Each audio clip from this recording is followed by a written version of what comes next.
Welcome back to StitchPhiles and 2023. Yeah, first one of the year. Yep. And we have a special guest with us today. We do. Well, he is kind of special, isn't he? You say that about everyone. Well, I mean, I'm not going to mention his name. I'll let you introduce him. Yeah. You've known him for a long time. But should we tell people where we've been? If you want to. We've been on break. For the break, holidays. Travel, yeah. Holidays, yeah. Travel. And we had to build this, if you're watching on YouTube, this beautiful studio now. We actually painted that. It's hand-painted by Brandon and myself. I think we did a pretty good job on it. We spelled Barudan wrong, but I don't think anybody will notice it. Do you? Yeah, I know. Was it Hutch came by? Mm-hmm. My nephew came by. I don't think you were here. You weren't here. Probably not. And he thought it was Barudan America. And you probably told him that's what it was. Yeah. I was like, one day, son, it will be. All right. Well, we're here in the worldwide headquarters of Barudan America. Well, actually, Barudan worldwide headquarters. It's the global network. It is the global network, and we're the center of the universe here. Mm-hmm. So we put this backdrop together. This is going to Atlantic City. It will not be at Long Beach. Yeah, it didn't make it the was trip. A nightmare. How many new cuss words did we? Well, you created quite a few. I pinched my thumb and I said some really bad words. I'm sorry, Mom. And I think I may have. I think I blasphemed. You cursed Charlie Pride, and you Charlie cursed Pride. a milk cow. Yeah, those were the two targets. Charlie Pride and a milk cow, and I love milk and I love Charlie Pride. Rest in peace, Charlie Pride. I shouldn't have said that. I shouldn't have said that about Charlie Pride. He was one of my favorites. Yeah. And why he came up in my little Rolodex of things to think about in my brain. Oh, and what was hilarious? Oh, this is funny. I won't say what you said, but no, it was so and so Charlie Pride. Yeah. And your watch went off, and Siri said something, finding songs by Charlie Pride. She says, "Let me get information," whatever she says, and I look at my watch. It's a picture of Charlie Pride. So somewhere, wherever Charlie Pride is, I'm sure he's in heaven. He's in heaven, but he heard me, mm-hmm. and they told Siri. He reached out from the heavens. From the heavens, and yeah, I didn't sleep well last night. I had dreams. Visions of Charlie Pride dancing. I had and milk cows. I had a dream I was a country music star. Sounds like a nightmare. Anyway, we have Sean Evans with CIT on the line. Shamus. Yeah, we don't want to waste any more of his time with our stories. He's a busy man. He talks on the telephone a lot. Yeah. What's going on, Sean? Hi guys. Hey. I meant to look up the Thanks for episode having me that on. you were on. He was on the GPX show 2 years ago. Yeah, 2 years ago, and it was a short episode because we were like running up to showtime. So plus we had a little technical difficulties. I forgot to press record. Yeah, which happens. So I'm glad you're back on the show. Yeah, Thank you for having me back. He's no stranger to StitchPhiles. Yeah, that's right. Or to me, or to Brandon. Yeah, and you may be delighted to know this, maybe not. You are only the second repeat guest. Oh, wow. Yep. Who was the first? John Kuhn from Southern Exposure. John Kuhn. Yep. I was just talking to John the other day. Did you really? To, check in. Yeah, see how he was doing. He was in Tennessee about to walk into a big install and was hunkering down for the week. Yeah, I talked to him yesterday. He calls me probably weekly to check in. He's such a good dude. John Kuhn? Mm-hmm. Is he installing machines this week? Mm-hmm. He's in Tennessee. Okay. Yeah. He's a good man. He's a good man. I don't care what people say about John. He's a good man. Yeah. So, speaking of good men. Yeah, we'll get back to our guest, Sean, who's also a good man. Yeah, I mentioned before we started rolling, just give the folks listening kind of a brief history of Sean Evans. Well, not from when your mom and dad started dating or anything like that. Don't go back that far. No. Adulthood? No, I want birth. Oh. Okay, we'll find a compromise. Okay. Oh. Now, how did you? I know the story, but how did you? How did you get into decorated apparel industry? I kind of fell into this industry through a family connection. My dad and my stepmom had an apparel company out of California, and I realized after a couple summers working there that I didn't want to work in the back anymore, but I liked this whole decoration thing. That was really my introduction to the industry, and oddly enough, the show that's happening later this month in January in Long Beach was the first trade show I ever went to, and it was the Impressions. Now it's the Impression show, and it's kind of the beginning of it. So I've been and done a little bit of everything in the industry, from production to selling for Barudan. Sold machines for about eight years now.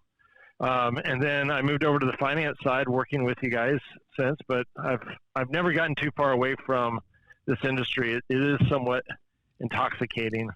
It keeps you coming back for a lot of good reasons. What I'm trying to remember what year you started at McPherson. I started in California in '96. Okay, all right. I knew I was. Yeah, I started the end of '93. Okay, I remember. Was the store, was the shop or the office in Greensboro on Windover? Yeah. Was that? Mm-hmm. Okay, so I remember going to Windover. You probably came to Windover for training.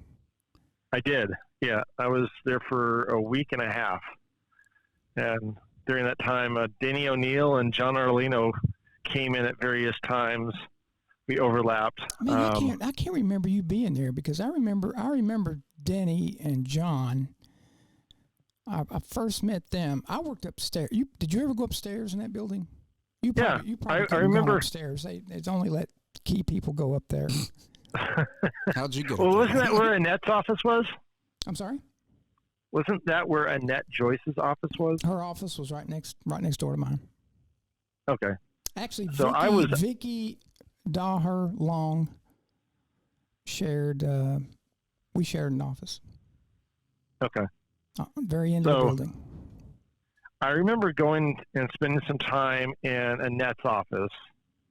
Okay. We could have been gone to a trade show or something when you were there, because man, back then we were doing about 20 a year. Shows all the time back then. Yeah. Yeah. So that was when I started with Barudan. I was there until '03. Well, that was McPherson Meistergram. Correct. Yeah. So I went through all three kind of. Was McPherson, Meistergram, Wilcox, Gibbs, then Barudan. Yeah. Or it could have been that I met you and you didn't leave an impression on me, and I just forgot about you. That could have been what happened. Well, that's true. I used to have brown hair; it's now gray, so that could be it. So when you started, was the office in Costa Mesa? The office was in Costa Mesa. Yeah. I was working for Roy Lacey. Yep. As kind of like the junior sales rep. Gopher, keeper of all technicians, make sure they did their thing.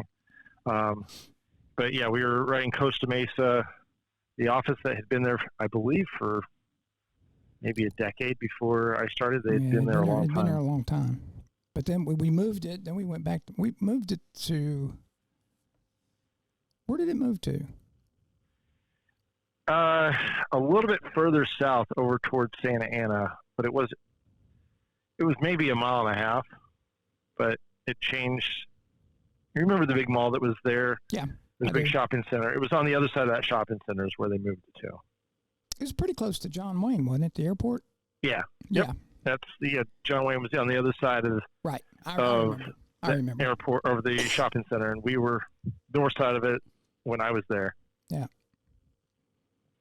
And then it moved up north towards, I guess after they moved up like inland towards Anaheim. I'm trying to think of the name of the last town they were in there, and I cannot remember. Is it Alondra? No, it'll come to me in a minute. I remember. That bugs me when I can't. We weren't there that long.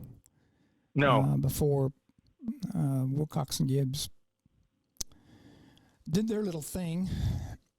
But I remember the I think it was the office in Costa Mesa. They had that really nice taco place down the street.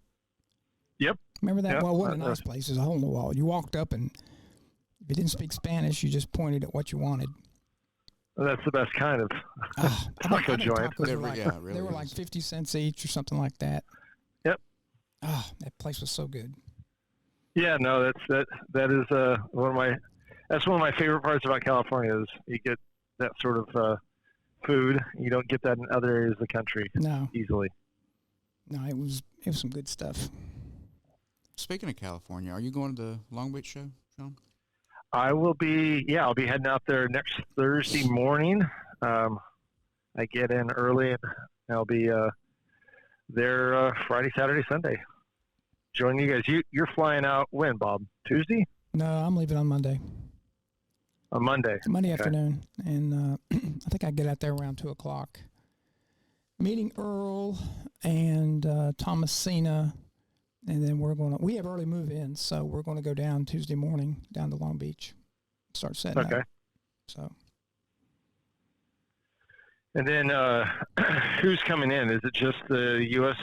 contingency, Thad and Kevin and Earl? From Cleveland, Thad, Kevin, Earl, Frank Barbieri,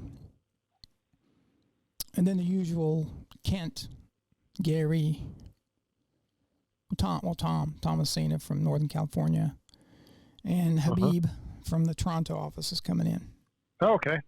I haven't seen Habib in a couple of years. I saw him last week. You were just in. I was in Toronto. You were just in Canada. Toronto last week, up at the Mississauga office. And was there a show up there? Yeah. How was the show? It was pretty good. Yeah, it was really good. It was just a 2-day show. It was Friday and Saturday, and I was up there. Well, I went up there Wednesday. Went into the office to do some work, and then Kevin came up, and we went to the show Friday, and then half a day Saturday, and I came home. But yeah, they wrote a few orders. It was very well attended. I was pleasantly surprised. That's their biggest show of the year, is it not? Well, yes, it would be, yeah. And it seemed to me like it was bigger this year than what it was last year. I go every year. We did a show in Montreal last year. Can't remember what month it was. And I think they're going back. It was Toronto. Well, it used to be Toronto and just Calgary. And then we always do those two shows. And then last year they added Montreal. And Calgary was going on at the same time as the Fort Worth show, so I didn't get to go to Calgary. But I did go to the Montreal show, and it was pretty good. They hadn't had a show in Eastern Canada or in Quebec. Geez, probably 10 years. They hadn't had a show there. And we did pretty well there. Well, I know that with a limited number of shows, you would hope that they are well attended. So hopefully that's a good sign for what the rest of the year's events will be like. Yeah, excuse me. They're starting to get back into shows up there a little bit. I mean, we were doing that little Sports for Source in Niagara Falls, Ontario, and that's kind of like. It's kind of like that little NES show that we're going to do in Connecticut here. Okay. At the end of at 1st of February, so it's by invitation only, and you have to be part of. And it's basically a hockey show, where we bring our CO1 bigger field machine that'll sew the hockey bags and things like that. So, and we do well there. It's because most of these, well, not most of them, all of these people are sporting goods people. So embroidery fits right in with them. And there's only us and one other vendor there with embroidery machines. So we tend to do pretty well there too. Well, very good. Well, I know that I think we're going to have a pretty full contingent at the show this year. I think from what I've been finding from speaking with vendors the last couple weeks is that it's a full show again, similar to what it was in 2018, 2019. Yeah, I mean, they have exhibitors over in that big round mezzanine place over there. Mm-hmm. The arena. Yeah, over there, and they plus in that room that you remember one year I think Rock screen printing was there out there in the middle of it, and then Yep. this year they got the big room open over there too with some smaller booths. So yeah, we talked to Patrick. Yeah, Patrick from Impressions. Patrick Lewis from Impressions, and it was that show was sold out. I think back in September, it was completely sold out. Correct. I spoke with a couple vendors this week that started working with quite a bit last year, and they tried to expand their booths from what they originally had gotten, and they weren't able to do it in their current spot on the main floor. So they've got split booths where one is over by Rock, who's in that in between area between the arena and the main convention floor, and then their main booth is not far from. I think they're on the 20 or the 2000 aisle. Yeah. So they're real close, from that standpoint. But it sounds like everybody's super excited about the show and getting back to things. And last year, as you know, the show kind of had a little bit of anxiety before the event because people were still living through the nightmare. And it was still a good show, but it was not what I think this is going to be. Truly a return back to what it should be. Well, I think COVID scared a lot of people off too, and California still had some restrictions, which I think kept some people Correct. from coming. And I was a little aggravated because depending on what door you went in, the restrictions were different.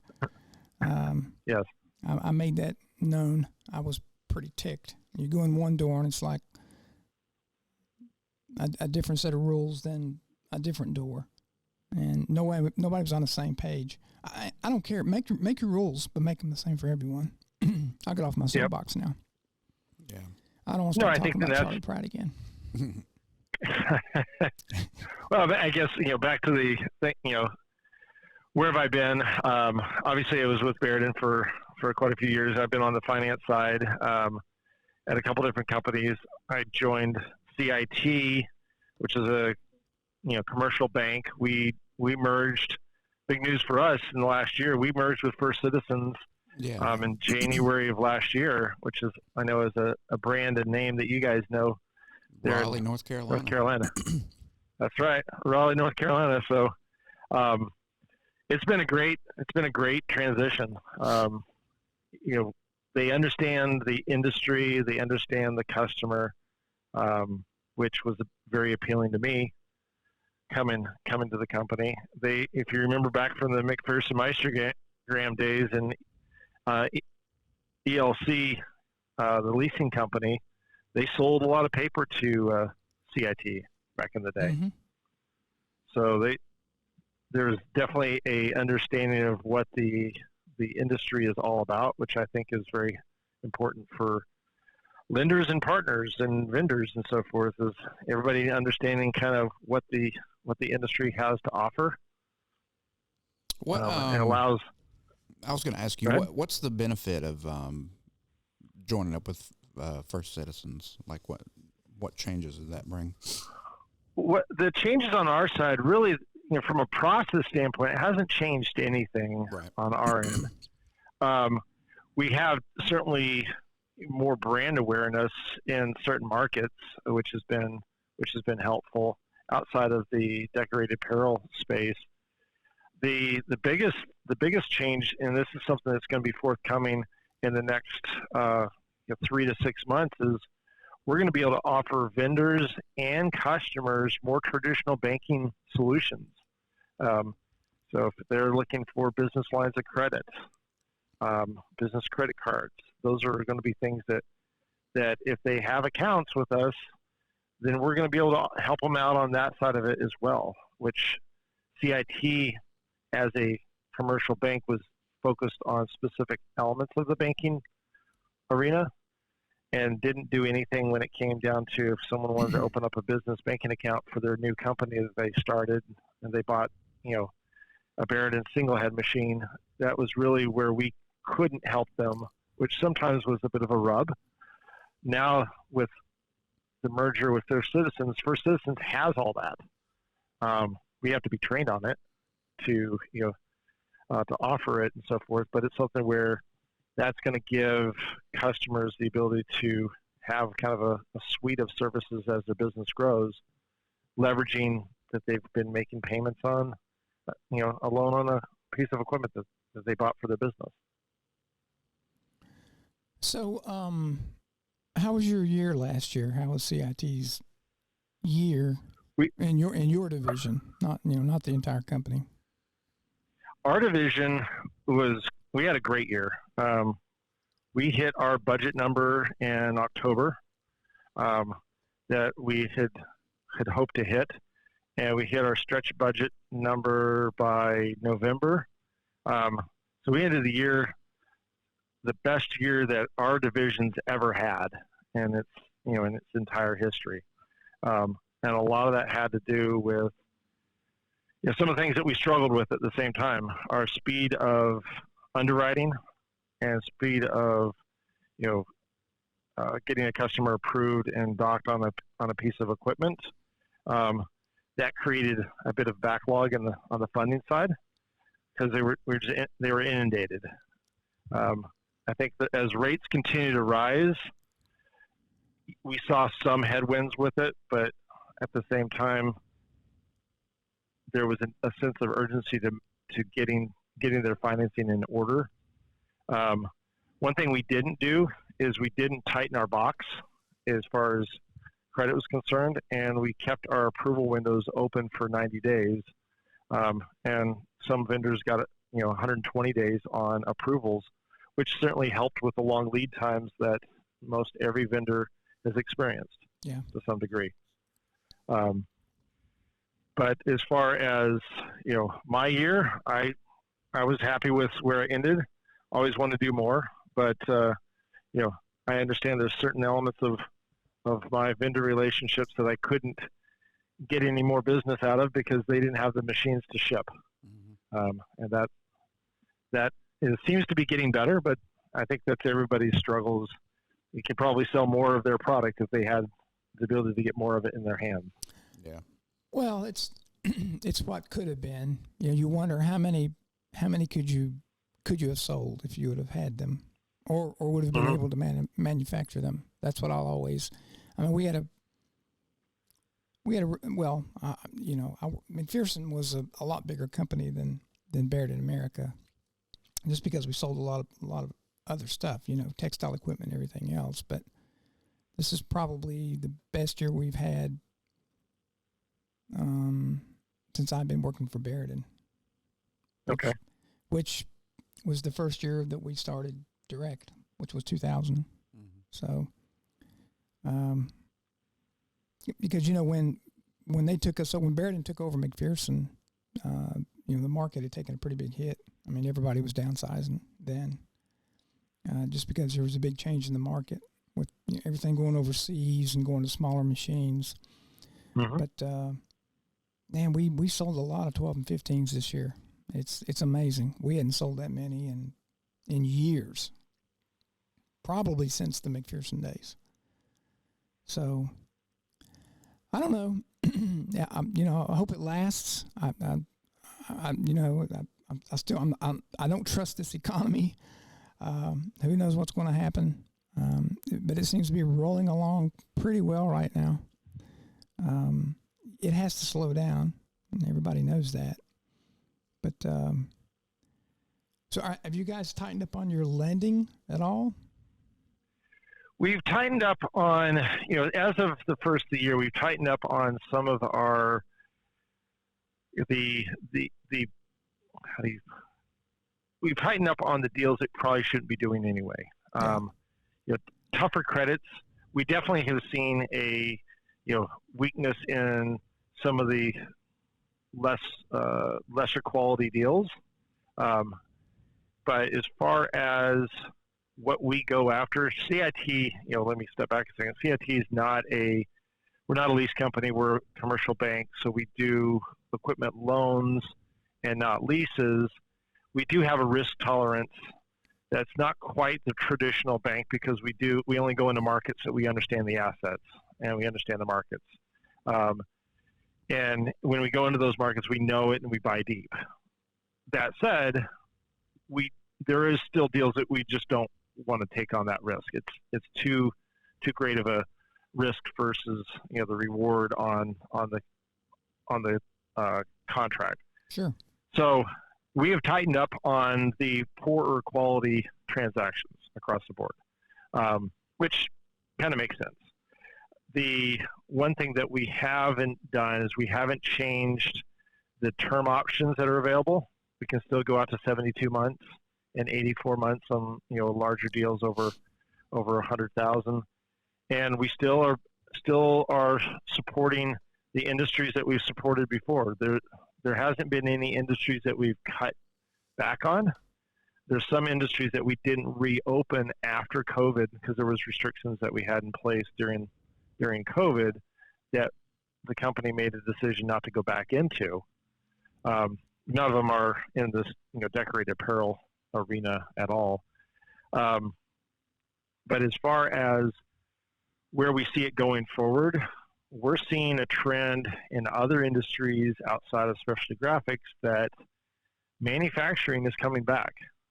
My biggest growth area for this last year has been in production equipment to make other things, which is, I love seeing that because that takes me back to my family's business of making a product and selling it in the U.S. and it was all U.S. based.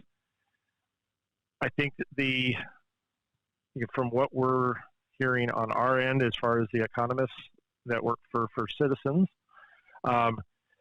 it's going to take a while for people to realize that, okay, we'll just have it made overseas, deal with the shipping time, and sell it here because bring it into this market. We can increase our margins because of it. The realization that there's a lot of things that can go wrong between production location and where it's going to be sold that are out of your control, that have cost variables that can increase exponentially. You guys have certainly seen that on shipping containers, let alone the cost of commodities as far as the materials that go into it, which is, I think, long term is a great thing for our country, is building some of this stuff in the U.S. versus being so heavily reliant on finished products coming in from overseas. It's I don't know if, I guess COVID may have taught us some lessons that we've all been preaching about, or at least I have, the Made in America, and there's some things that just can't be made here, and I get that, but I think that, just down the road here, give you an example, Toyota's building a gigantic battery plant about 15 miles down the road from us, and all they're going to make is automobile batteries for battery-powered cars, which is good for our economy here where we live, but I don't know where they're going to get the workers. That seems to be the biggest struggle. I mean, I would imagine these jobs would pay pretty well. It would be skilled labor, and I cannot remember how many workers they said they were going to hire, but it's going to be quite a few. And I don't know if there'll be union jobs or not. I doubt it, because North Carolina is a right-to-work state. But that's a pretty big deal to our area. And down the road from there, there's a Korean manufacturer. I've never heard of them. They're building, I don't know if they're building an automobile plant for this car or if they're building batteries too. So I think it's a plant. I think it's for cars. I think it's cars too. It's a Korean. I can't remember the name of it. Car. I've never heard of it. They're new to the U.S. and they're supposed to be building them there. And all that's in our county, in Randolph County, and we are very rural. Wow. I mean, this is all cows and, I was going to say Charlie Pride, but milk cows, animals. But I had a point to all this. Oh, yeah. My point was to back up your point that maybe stuff is coming back to the States. Manufacturing and bringing some good jobs is what I hope. But I will tell you, people are going to have to get used to paying more if it's going to be manufactured here, which I don't have any problem with it if it provides jobs, to Americans. That's fine, and if it's quality, I have no problem with that. I think that we've have had this conversation over the years. I think people are willing to pay for quality. I think if they see that there's truly quality there. If it's verbalized its quality, but it hasn't really changed the product and so forth, I don't think people are really. It's kind of the old adage, fool me once, shame on me; fool me twice, shame on you, or something to that effect. I think there is something to be said that if you want something that's going to last, whatever it happens to be, it's not going to be the cheapest thing on the market or in that category. And I think the idea of, yes, our major big box retailers have done what they've done. And, for some commodity items, it is a price game. But when you get into things that are very specific to whether it be a manufacturing piece of equipment or a vehicle or, a computer or what have you, there's definitely a difference in the quality when you just go up 10%. And people are willing to pay that difference if they know that they can rely on it. Well, I mean, our machines aren't cheap. They don't have any problem paying for our machines. But they know the reputation testimonial there. Because you can certainly buy a Barudan machine that's a lot cheaper. But, buyer beware. Correct. And that's the thing I've always preached is, you look at, regardless of what the machine has on the front of it as far as a branding or the color of the machine, or if it's got a control panel that's touchscreen or whatever, it's what your machine does, and does it work on a daily basis? That's what you're buying. I find it humorous that people are, I think by nature, maybe this is just me, there's certain products that I buy for what they look like, and there's a lot of products I buy for what they do. Right. And if it does what I need it to do, and it does it consistently, I don't have to replace it after 6 months. I replace it in 10 years, and that's okay. And there's a cost difference. I think. I don't know about other machines or printers or anything like that in the decorated apparel industry, but there seems to me, past probably 2 years, things are tending to get gimmicky. A lot of so-called automatic features that you pay more for, and on paper they sound really nice and they seem like it would be a really good idea until you put them in use, and then they're not very practical. They're expensive to fix. Yeah, and I'm going to say, automatic presser foot height adjustment, automatic tensioning, and all this stuff. It all sounds great on paper, but at the end of the day, it's fine when it works, but when it doesn't work, it can be a nightmare. Correct. What I like about Barudan, and I've said this a million times, and we try to keep it as simple as we can. Just a simple machine that works and does what it's supposed to do, and you can get parts for it and have somebody work on it. That's kind of our recipe or our motto. And I'm not knocking these other companies that tend to go that way, but it just seems to me like some of this stuff's getting overcomplicated. And I don't know if that's true in the printer side of things or the screen printing side of things or not, but that's kind of what I see. Yeah, I definitely think that there's some of that in the printer space. You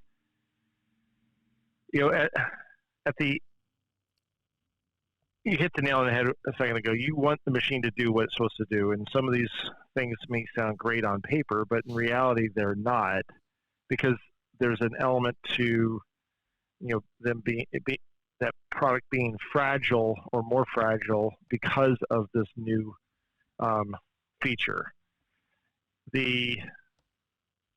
Some of the equipment that I see that's come out in the last couple of years, I still scratch my head knowing the screen printing and embroidery process from growing up and being around this industry for 30 years. The certain elements of this, that the ink that you're dealing with, the fabric that you're printing on, the what you're trying to sew through, it's not going to go wide open 100%. You've got to slow down, and there's an understanding of what the limitations are with that process in order to get the success of the completed product. Some of the digital presses that are out now on the screen print side, I think they're really cool, but it's, we've been looking at direct to garment since when? 2004, 2003. Yeah, something like that. And it was going to revolutionize and eliminate the need for an automatic press. Yep. How'd that work out? We're 20 years later, and I haven't seen it replace an automatic press since. Do they do some things that are unique and maybe more flexible than a traditional press can accomplish? I think so, but there's certainly a cost difference of production. Kind of the way I liken it on the embroidery side with Barudan, you can have 15 single heads or 115 head. What does your production dictate the need for? Well, if you're going to be doing a bunch of 5-piece runs or 6-piece runs, you don't need a 15 head. Put together 4 gangs of 3 machines and pods and crank out those products in small runs. You're going to be more efficient. It's going to cost you more, but you have infinite flexibility. About 10 years ago, maybe longer than that, I was at one of our big accounts on the West Coast, and I won't mention any names, but they were, and Sean, you've seen these, and Brandon, I know you've seen them. It's these, I call it a patch, but it looks like simulated embroidery. Yeah. And from a distance, it looks like embroidery. Have you seen these, Sean? Yes. It's like a heat seal on to the garment. Yeah. And I remember, I'm pretty good friends with the VP for this company, and he said, I want to show you something that's going to revolutionize everything. And he said, I hate to say it, but it's going to put you guys out of business. And I'm like, all right, well, that's exactly why I walked in here. I want to hear that. So he shows me this thing, and I'm looking at it, and from a distance, it does look like embroidery. And they'd started putting it on their shirts and on some of their caps. And then about a year or two later, and it never, of course, it never replaced embroidery, but I asked the manager, the embroidery manager, I said, well, what happened to this project? He said, we did it, and we kind of put it out there, and we pushed it, and people are like, nah, we don't want this. We want embroidery, because embroidery looks like embroidery. And they still offer it. It's still on their website, but they don't sell very much of it. But, and there's nothing wrong with different ways to decorate garments. I like everything. I like screen printing. I like direct to garment. I like embroidery. I like heat press. I like all that stuff. But one thing is not going to be the be all and end all to everything. And, it has to be a variety of, different types of decoration. But I mean, will embroidery ever be completely replaced? I don't know. Who knows? If you remember, I would agree with you. If you remember when we had the Meistergram, we got out of the Meistergram business because personalization went away for a while. Remember, it went away, and then it came back. Everybody wanted to do names. They want to do names and monograms. So all this stuff runs in cycles. But I think the core stuff, screen printing, embroidery, I think it's going to be around for a long time. I would agree with that. The one thing that I'm seeing too, and this is something from speaking with some of the next generation vendors that are in the print space, or even in, still print, but more on the special, the rest of the specialty graphic space, which includes the digital side and so forth. The idea of screen printing, embroidery, direct to garment, laser, vinyl, direct to garment, direct to transfer, all of this is a medium to get the image onto a myriad of products. The folks that are setting the world on fire, in my opinion, are the ones that are taking the technology and saying, okay, what does my customer want? Or understanding their customer to understand what they're interested in seeing as far as a look, and then matching that to the decoration method, which takes a shop owner into having to be diverse enough in what they have as far as capabilities to be able to support, this image that the customer's looking for. I can't do that with embroidery.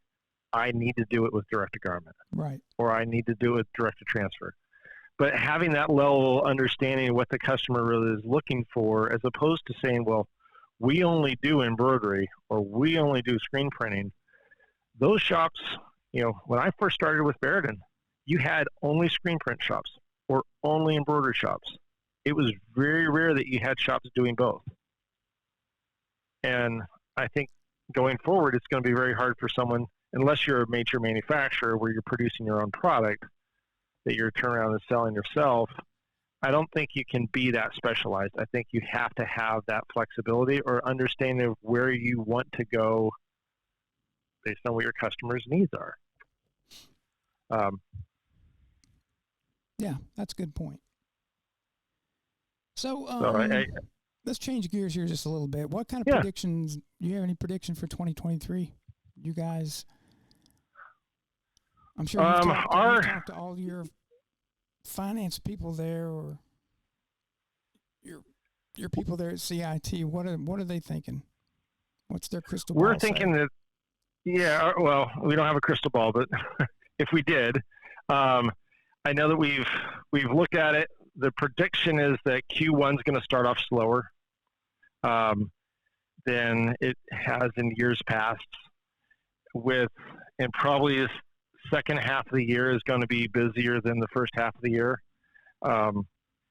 Certainly is not going to be potentially as busy as last year was or the year before. And I think, 2021 and certainly the first part of 2022 was pent-up demand with customers, buying equipment or, realizing they've got to replace this piece of equipment that they should have replaced in 2020, but they didn't because the world changed. So we're predicting things to start slower. I think that's going to be. I'll be interested to see what the show's like from that regard. I think the long lead times are going to continue to be a reason why people are getting in line, and how the vendors handle that pipeline of business is going to probably continue to evolve, which is probably a good thing. I think getting too much thrown at it at once is probably not ideal. And honestly, the rates of where interest rates that have gone up are still, people are holding off, because you look at it where we were 12 months ago on a lot of things from an interest rate perspective. It's gone up basically double in the span of a year. And it wasn't because something that we controlled.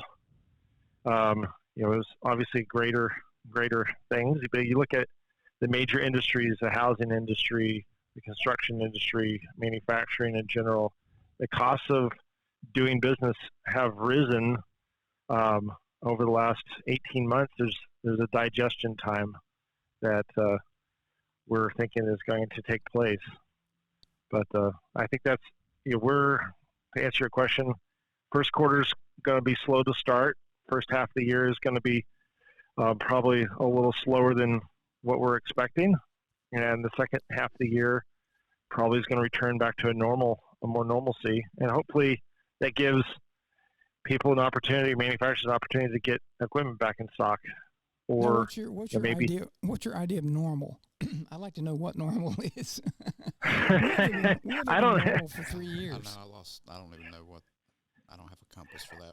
Yeah, I think normal would be, if you're back to lead times that are, for this industry, maybe under 10, 12 weeks. I don't think we're ever going to be a situation, and you could probably answer this from a manufacturer standpoint, where you're stocking inventory in depth.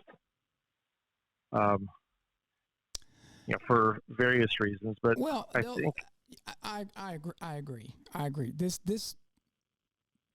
may be a predecessor to what normal is going to turn into, and I can see from our standpoint, we got burned really badly in 2008. We had so much inventory that we we couldn't give it away. It was really, really tough. And I know Barudan in Japan made some, that scared them. And it should have. You got to keep in mind, we're still a very small company. Yeah. I do know that our company's in much, much better financial shape than what we were then. We had a lot of debt back then, which is gone now, and they've done a good job in Japan getting things under control. And most of the debt they had was bad debt in other countries. It wasn't us. We still managed to sell a few machines to keep the lights on. But I know that they don't want to get in a situation where they got a bunch of machines in stock. And I know customers don't want to hear that. I know we'll have machines in stock when all this is over, but it's going to be the popular models. I can see us, maybe going back to where you have to order 12s and 15s. The models that aren't very popular. You may have to order maybe a 2-head, or wait a little longer on a 2-head or a 4-head, just because we sell so many 1s and 6s. 1s and 6s and 8s. Brandon, you sell a ton of 8s. So I can see where inventory is going to be more controlled. It's not going to be like, oh yeah, I want a 2 and we can ship it to you, or you want a 2-head and we can ship it to you tomorrow. I would like to see us. You got to keep single heads in stock. You just have to. You got to keep them because somebody out there is going to buy a single. Same thing with 6s. Those are our best selling models. Now, this is just my speculation. I mean, Japan hasn't said anything, but I kind of know how they do business over there. So, and I can't say that I blame them. So, but, 5 years ago, 6 years ago, 7 years ago, we were rarely out of a machine. Maybe you'd have to wait a month, and that was fine. But, this waiting 6 months, 5 months, it drives you crazy. And I'm just thankful the customers have waited to get their machine. But I think that we're going to have another hike in interest rates, at least one more. And I think you mentioned something just now. I don't think we realize the full effects of the interest rates now. I think it's going to catch up to us in about another month, maybe another 60 days. And that's going to slow things down. And I don't blame the Fed for raising rates. I really don't. I know it hurts all of us. It hurts business, but they kind of had to do that to cool the economy down a little bit. So, but we'll get through it. We'll return to some sense of normalcy at some point. But I think it's going to hurt for a little while. Yeah, I think there's you and I have been through. We've been through a couple of these cycles as far as the industries up and down, and struggles with price increases and so forth. And the one thing that I'm seeing as I'm learning more about other industries beyond the specialty graphic space, that the one thing that I can genuinely say is good for this market is there's a running to quality, known quality in every industry that I've gotten involved with, and it's for the same reasons why people hold on to Barudan machines or why they have a strong secondary value in the market from a used perspective. And the thing you hit on a minute ago, talking about you're going to keep 1s and 6s in stock. This is one thing that not really, you hear about this in the greater world about, big data and having all this information that's now available to you. And what do you do with all this information as far as, in the case of CIT, our conversions from application to approval to, funding. All this information is out there, and the companies that are utilizing that to get better at what they do is important, because having it all in Bob Stone's head is great for Bob, but doesn't really help Brandon or any of the other guys as to what's the future going to hold. And I think the getting inventory and having inventory and the things that you're going to sell is not really a risky proposition for a manufacturer. Getting out into the speculative world, like you're mentioning with 12s and 15s, having those go back to more of a order on demand, that kind of makes sense, because the number of 12s and 15 heads you sold this last year may be nothing more than a cycle. Mm-hmm. It could be, return, and you could be looking at a 5-year run of that sort of thing. Just like we may be seeing, we've seen a lot of businesses buying a lot of equipment in the last 12 to 24 months. That may be a cycle, or it may be consistent. It's hard to know just yet until kind of things settle down a little bit and see how they consume it going forward. The one thing that, you were asking earlier, what are we seeing? We're seeing across the board difficulties getting employees. That's the reason why people aren't buying equipment or expanding their business. We hear that 10 times a day. Yep. That is not just a unique thing, and I've heard it for years in the specialty graphics world. Is I would buy another machine if I could get the employees to run the machine. Well, let me ask you a question about that. I've thought about that a lot. How do you get more employees? Is it? And I know this is probably a sore subject with a lot of business owners, but do you pay them more? Is it the pay? Is it what is it? Well, I guess two ways to answer this. One, I guess we just got to figure out that whole cloning thing, and then we can clone everybody, and then you can clone the good ones. Technology hasn't caught up with that. I don't know. I think every industry is a little bit different. Pay is part of it, but expectation for pay is the piece that's got to go along with it. Performance standards associated with a pay is the piece that I don't think every industry's caught up with. And by that I mean, okay, you were expected to do, show up and be here in your job, doing your task, whatever your task is, and you're going to make X dollars per hour. There was really no measure of how much you produced. Now there's ability to track that, and using that as kind of a leverage point to say, okay, well, you want to make 20% more than you're making now. Well, here's how we're going to do it. You got to get the buy-in from the employee.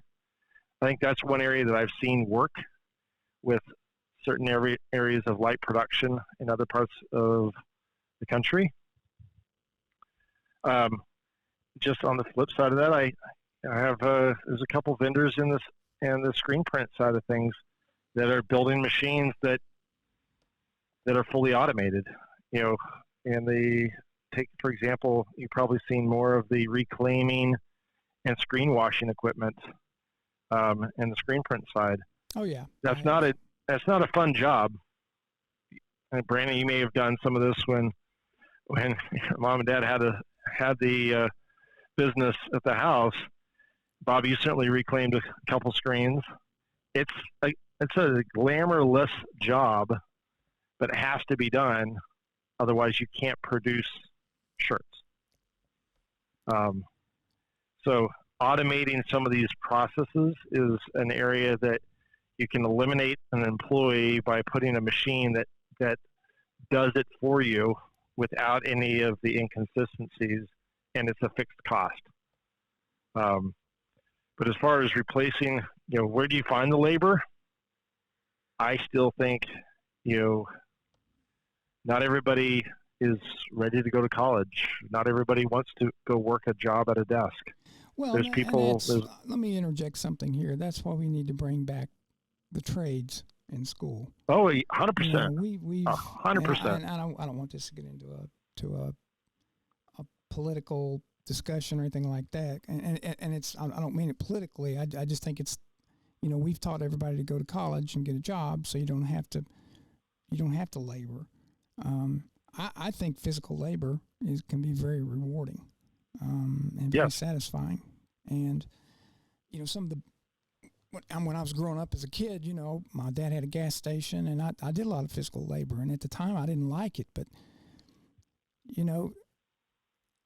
we're just getting away from learning how to or fixing things or doing stuff in this country, and I think it's catching up with us. And I want to make a point, and we're going to get off here in just a minute, but I want to make another point too. Is I'm not suggesting that I believe that a person's pay should be what their value is to the company, and I'm not saying that you should start somebody running a machine at $50 an hour. It's what's that person worth to your business? What's going to make them happy to keep them there? To pay them. I don't know. I know up in Canada, I think they're starting operators out up there at $25 an hour Canadian, which is about 18 here. About 18 here, I think. 70%. But they used to pay operators right here in High Point, up here at Haynes Hosiery or Millis Hosiery. They used to pay them minimum wage to run a embroidery machine. Wow. So, and I think embroidery machine operators, it's very skilled. It is extremely skilled labor. You can't just put somebody in front of it that doesn't want to do it and doesn't have pride in their work and expect them to turn out a good product. So, agreed. It's a conundrum. I don't have all the answers, but I do know that some of the most successful embroidery shops pay their employees really well, but they also demand that they do a good job too. And there's nothing wrong with that. It's kind of the way it's supposed to be, Make yourself valuable to the company you're working for. So, well, I think that's around, but, you add value. I think the idea of adding value to your company. I love part of the reason why I like this industry. The decorated apparel industry is the fact that you've got guys that are willing to do the work, and they turn out creative things that have a really high perceived value for the masses. The masses may be an audience that's focused on team sports, or it may be fashion apparel, or it may be apparel shirts specific to an event. But it's not easy, and running production efficiently. You look at every company that's out there. There's at some point in that company's existence, they've had to focus on how efficient are they in their process, and that I think that's the piece that we definitely have lost, in my opinion. We're gaining it back, kind of a focus on that with regards to American business, and it's good to see that we're coming back to that. Focus on what it is that we need to do to make ourselves more efficient, touch it less, move it through, improve the quality, and the price. I think that takes care of itself if you do the other stuff right. Yeah. You're right. You said it a second ago. If you can increase your value as an employee to an employer, sure, they should definitely be paying you because they can't replace you. Right. Yeah. I know in the Boston area, I was talking to a couple larger decorators, and they asked, "Where do I find employees?" And I asked the question, "Well, what do you start them out at?" And they said, they tie in this market, and they probably do it in others as well. You start out, you're getting X dollars. To move up the ladder as far as pay, there's going to be a performance and quality component to it, because if they know that this employee can produce 200 pieces a day off that 6-head machine versus 150, the sales side of the operation says, okay, we've got an extra, 4 dozen garments that we can get produced on a daily basis. That decreases our turnaround time. We can promote that when we're talking to our customers, that we can get their work turned around faster. That allows us to hold our price at the margins that we want to keep. Well, that trickle down the other direction means that employee should get some of that benefit as well. Yeah. I think that connection is coming back to working. And, obviously you guys have sold a lot of machines to a lot of customers over the last couple of years that understand the value of producing a quality product, and they understand the value of buying a quality product. And I think that's kind of the beginning of a lot of this, is you get what you pay for. Well, I think another thing too is it's not only money. I think here in the U.S., it's always been, you work hard, you work every day, no excuses. But I think that's changing.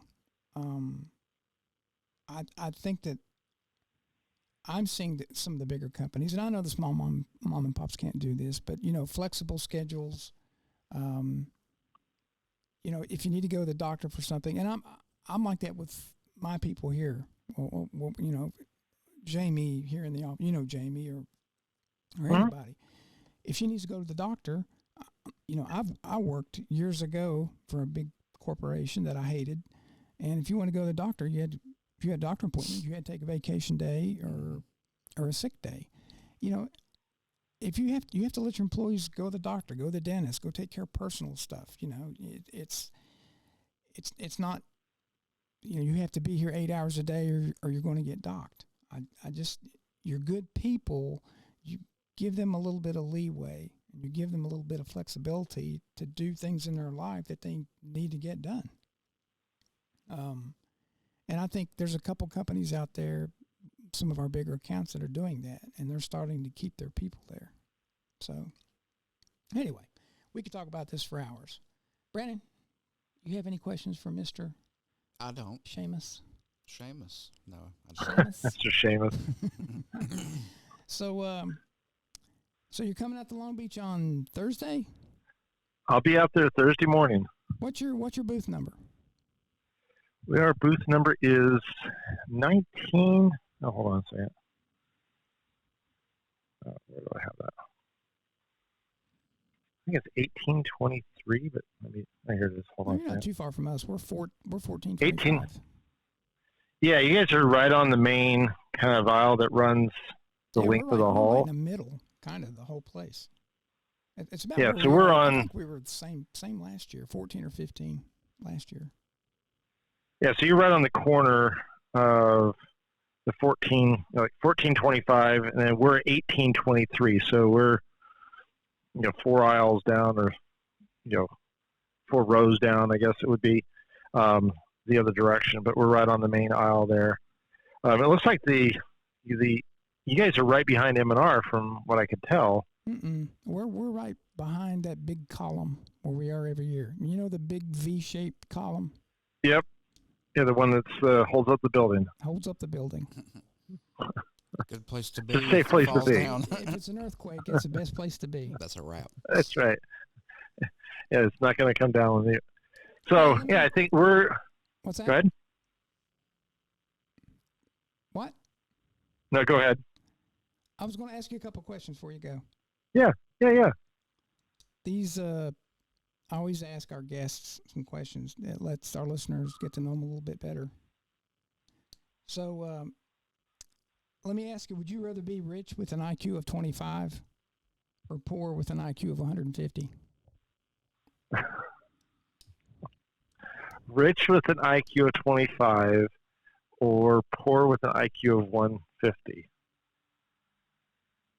Well, I guess if I was... IQ of 25, I wouldn't necessarily know if I was rich or not.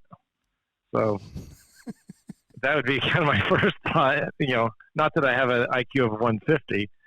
I don't know. I think as I get older, I realize that wealth, while it's nice because you can buy things and so forth, it's not everything.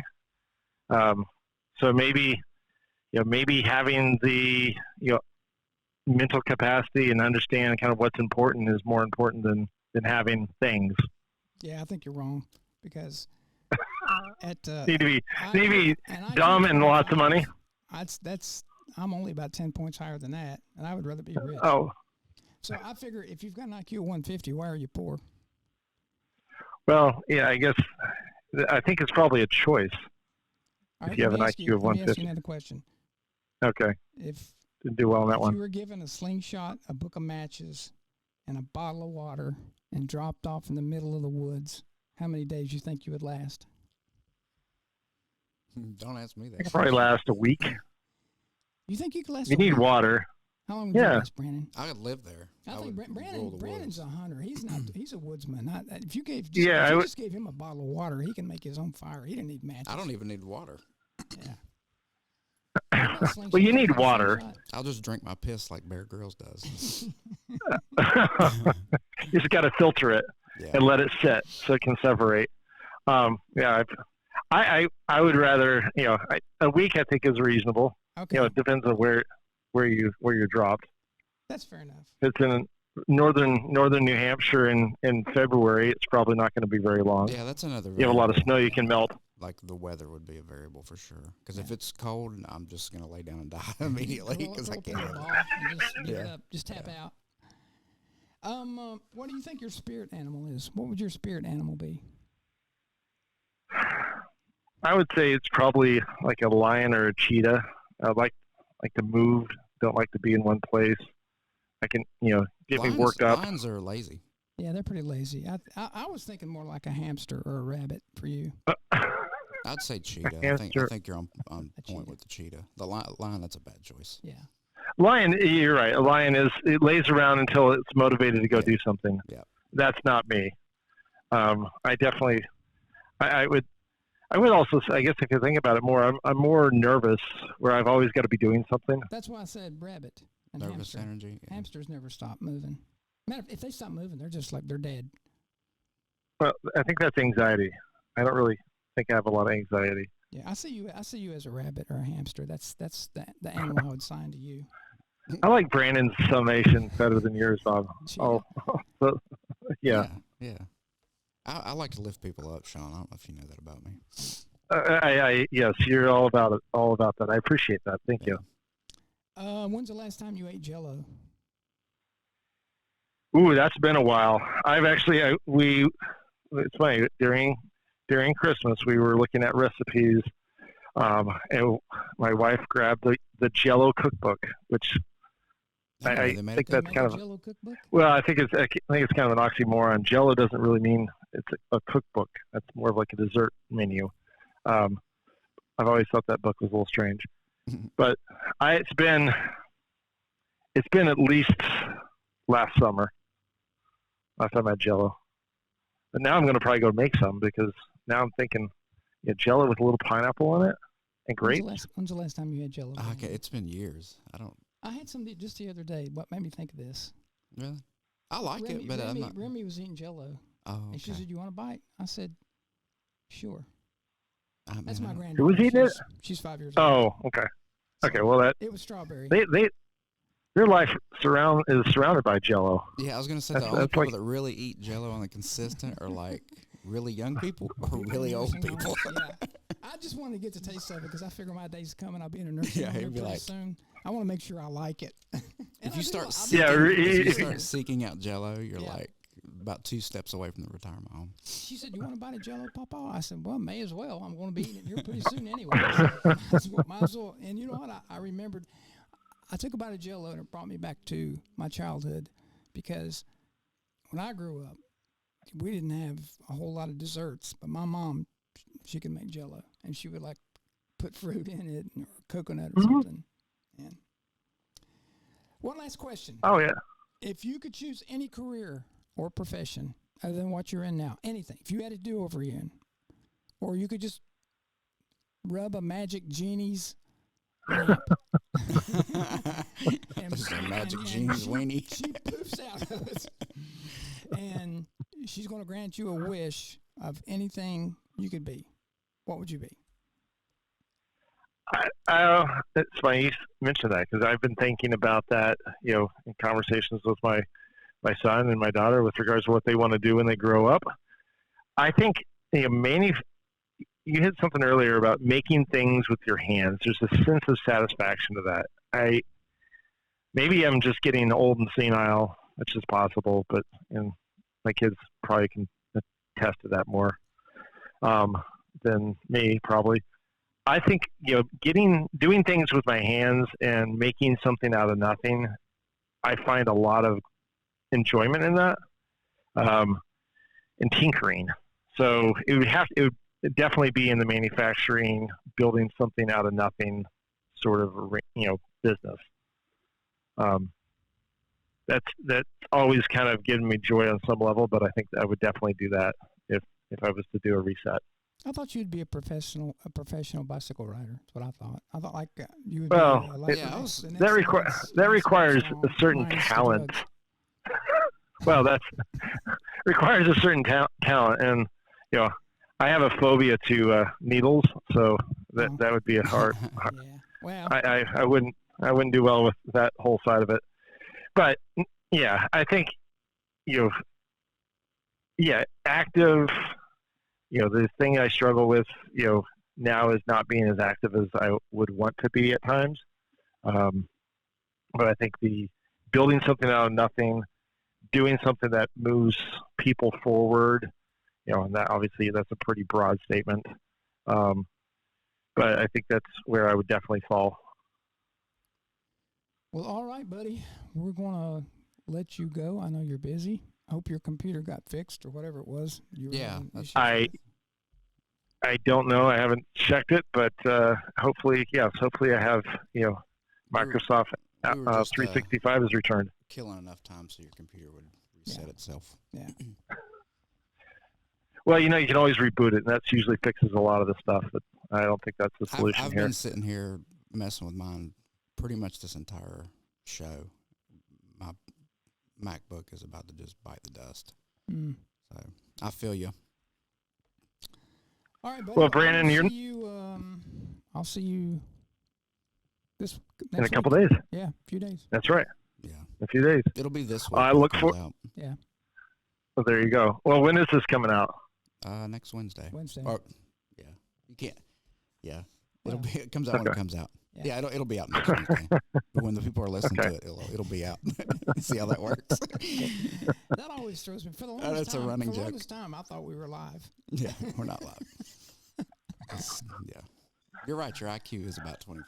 That's 35 now. Give me a break. Okay. Well, Sean, we'll work on it. Thank you very much for having me again. I guess I'm rare company if only John Kuhn and I are the only two that have been invited back. I feel honored by that. So I appreciate you. John Kuhn gives us. He usually pays to be on. I don't know if you were told that or not. I wasn't. No, that was not. I was not aware of that. I want to be on your podcast. I want to be on your podcast. We're like, we don't really want him on here. And then he said, "What if I give you guys $50 a piece?" And I said, "Dude, you're on." I'm gonna have to hear about this because he listens to every show, and he'll call me next week and be like, "What's the deal with that?" Yeah. So John pays to be on. He doesn't. It's not like we want him on here. I'm kidding. He's our friend. So, all right, buddy. I'll see you next week. You travel safe. Same to you. Yep. And Brandon, I will see you when I see you in Atlantic City, most likely. Yeah, probably so. We may go out and have some Jell-O one evening. Yeah. Hey, I'm game for California probably has decent Jell-O, I suspect. Hey, be careful what you ask for. Jell-O shots, that's what it'll be. All right, buddy. We'll let you go, man. Thanks, Sean. All right. Thank you, guys. All right, see you, buddy. Take care, bud. All right. Bye-bye. Well, all right, Mr. Seamus. It's funny. I was going to tell him this. I don't think I've ever mentioned to him. Do you know the guy that does the Hot Ones show on? No. It's the Chicken Wing show that's on YouTube. Oh, yes, I do know him. He's Sean Evans, too. Oh, really? Yeah, so anytime, like, it's happened a couple times. I've been in the car with my kids, and Sean has called me, And they're like, "Oh, that's Sean Evans from Hot Ones." And I never have told them different. I'm like, "Yeah, I know him." The wings guy. Yeah, the wings guy. Yeah. So that's Sean Evans that we just spoke to is my favorite Sean Evans.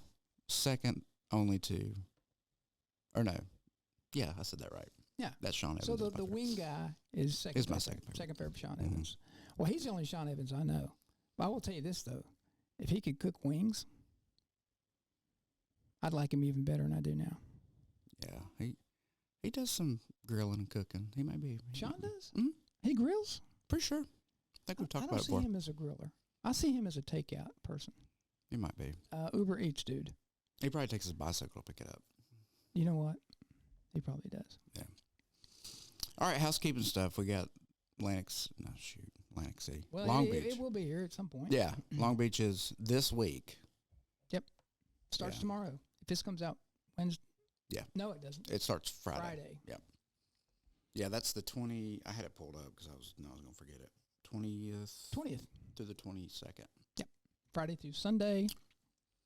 And we're booth 1425. Mm-hmm. We will have a 6-head, a KT2 head, a Pro 3, and a CA2. The XL, the smaller machine. So stop by and see us. Yep, I don't have the other dates. Atlantic City's coming up. There's we got the NES. Well, NES actually, is February. Sean and I and Vincent are doing that little show up in Connecticut, but it's by invitation only. It's not a open show. So yeah. So come by the booth, say howdy. Yeah, and we'll try to get back on schedule with the podcast. There's a whole bunch of stuff coming up, so it's probably going to be sporadic.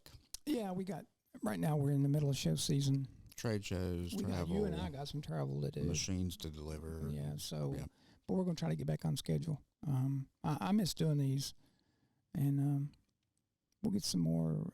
We got some topics that we want to cover, and a few more people that we want to interview too. So we'll get back on schedule. And now we got to take this backdrop down. We do have to take it down. Yeah. So you think the paint's dry? Should be. It should be dry. Yeah. All right. Thanks as always. Happy New Year. It's 2023. Yes. Even though we're halfway through the month, but yeah, wishing you a prosperous New Year, and see you guys on the next show. Adios. Sayonara.